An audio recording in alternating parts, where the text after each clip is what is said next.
ഞാനൊരു പ്രധാനപ്പെട്ട കാര്യം പറയാൻ വേണ്ടി വന്നതാണ്. നമ്മളൊക്കെ പ്രവാസികളാണ്. നമ്മളൊക്കെ നാട്ടിൽ ഓണപ്പരിപാടിയും കാര്യങ്ങളൊക്കെ നടക്കുന്ന അറിയാം. നാട്ടിൽ എന്തൊക്കെ കാര്യങ്ങളാണ് നടന്നു കൂട്ടുന്നത് നിങ്ങൾ വല്ലതും അറിയുന്നുണ്ടോ? പിന്നെ കോളേജ് പിള്ളേർ എന്തൊക്കെയാണ് കാട്ടിക്കൊടുക്കുന്നു. കുറച്ചൊക്കെ ഒരു അയവ് കാണിക്കണ്ടേ, കുറച്ചൊക്കെ ഒരു മര്യാദ കാണിക്കണ്ടേ? ഹെലികോപ്റ്ററിൽ വന്നിട്ട് മാവേലി ഇറങ്ങുക, പിന്നെ ലക്ഷറി സ്പോർട്സ് കാർ ഗ്രൗണ്ടിൽ വന്ന് പിന്നെ ഡ്രിഫ്റ്റിങ്, പിന്നെ പുകയാക്കൽ, പിന്നെ തട്ടുവിട്ട കുട്ടികൾ, തട്ടുവിടാത്ത കുട്ടികൾ, പിന്നെ എല്ലാവരും ഡാൻസ്, പാട്ട്, കാര്യങ്ങൾ. കുറച്ചൊക്കെ ഒരു മര്യാദ വേണ്ടേ? നമ്മളൊന്നില്ലെങ്കിൽ ഒരു 90s അല്ലേ?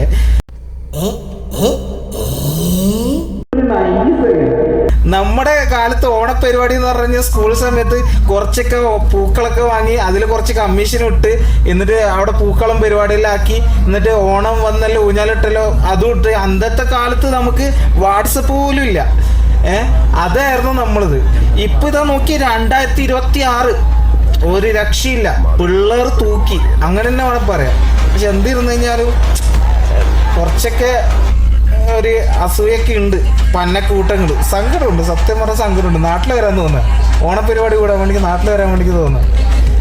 എന്താ ചെയ്യുക, പന്നക്കൂട്ടങ്ങൾ പോവാടുന്നു.